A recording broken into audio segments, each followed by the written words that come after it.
Good morning viewers, Mike here, and here's a couple things I've been working on, or I am getting ready to work on. These are Ames indicators, and this one on my left was my dad's. My dad passed away in 1947, so you can imagine how old this indicator is.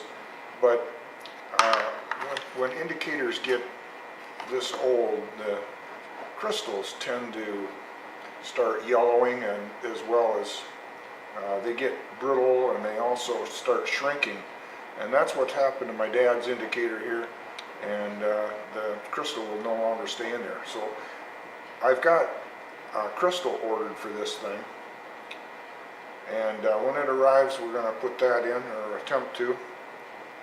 And this is an indicator that I bought on Fleabay, and it seems to be in really good working order. I got it really cheap, and it happens to take the same size crystal as my dad's indicator over here. So I've got two of the same ordered, and when they come in, we'll put this one in also. That's a little something that I've been working on. That'll be a good feeling to get these indicators back into good shape. These indicators with the very short travel, you can pick those up really cheap, because people for some reason prefer the 1-inch travel ones, and they're nice, but these are really handy for setting stops, or if you're machining something and you always have to come back to the same reading, you can set this up on a magnetic base and ensure that you're always coming back to the exact location. So as soon as we get the crystals for those, we'll put those back together. And then we have another project over here, new project. It's not really a new project, it's really an old project. I've had it for about a year sitting around in the way, but I'm starting to get caught up, so its time has just about come. We have to make a good assessment on it, and we'll get some parts ordered and get to work on that. But let's hop over here and I'll show you. So this is a Reid roller weight grinder, and it's been sitting around for a while, but we're going to begin to clean this thing up, and I'll make a series on this. It does need some parts. I'm a little concerned about being able to locate the parts I need for the thing. Some of the parts I may be able to make, but starting out, I don't think I have to do anything with the head. The head seems to work pretty good, pretty smoothly. The slide up and down, and the handle. I don't think I'm going to have to do a thing with that other than clean it up good. The table needs some work. The separator, the roller separators, need either make new ones or buy them if I can.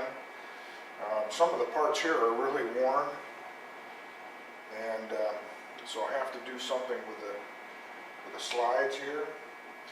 I think I want to take the table off and clean it up good. I know I have to fix an oil line. The handles feel rough.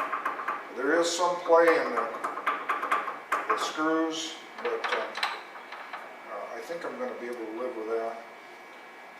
So I did feature this probably almost a year ago, but I didn't go into it in a lot of detail. So we're going to get started on this shortly. So if you're interested, I hope you go along with me on that project. Hey viewers, Mike here, and I'm working on this Ames indicator, and what I'm trying to do is I'm trying to put a new crystal in this bezel, and this is my third attempt and my third failure.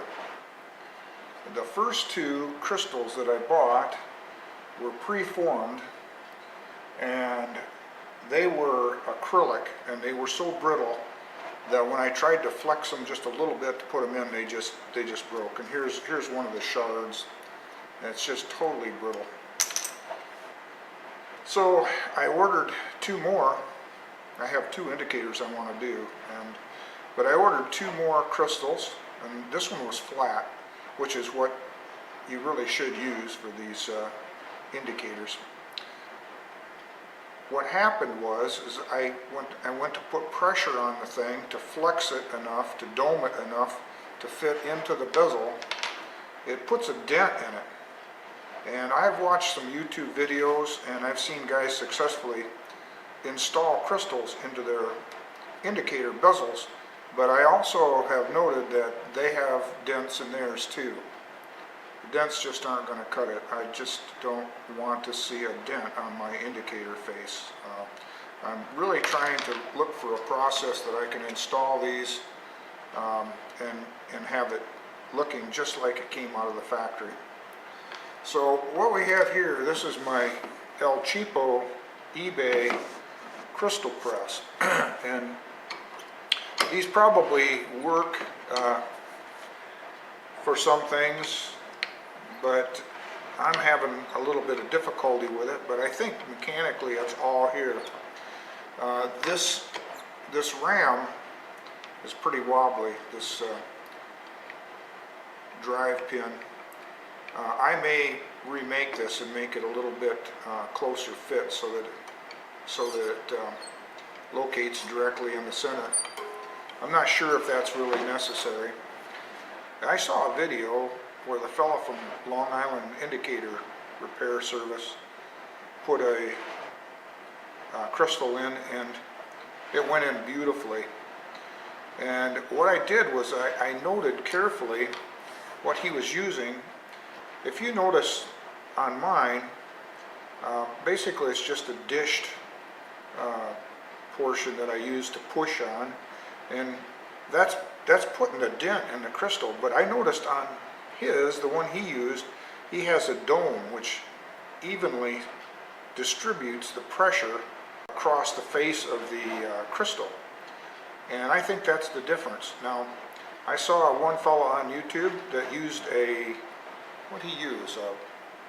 He used a ball, like a oversized ball bearing, which is kind of the right idea, but he got a dent. I think it was maybe the wrong, might have been the wrong diameter. I saw another fellow who made his up, and he pretty much nailed the proper shape, but he had tooling marks in his. And like I say, the fella from Long Island Indicator Service, he had one that looked like it was made out of nylon, and it was really polished up nice, like it had come out of a mold. And so what I think I'm going to do is I think I'm going to order some nylon, and I am going to turn it up on the lathe and see if I can polish it down to a good enough surface finish to where it doesn't leave a dent. Like I say, I already screwed up 2 of the acrylic crystals, and I've screwed up this one, which is the polycarbonate, and I have one more polycarbonate, and I'd like to be successful at that attempt. So I'm going to get some nylon. Now, the problem with making them out of something, some kind of plastic like nylon, some kind of soft plastic, is it's really, really hard to polish that stuff. It's, you can't like sand it down with sandpaper very well. But I might do some experimenting and see what I can come up with there. But that'll be the next step. So that's all for now. We'll catch you on the next one. See you later. Hey guys, I got to show you this. I'm kind of excited about this. I won this in an eBay auction in anticipation of getting my surface grinder going. And I've used these quite a bit in the past, and they are slick. And many of you will recognize this as a cylinder square. And this is a beautiful thing.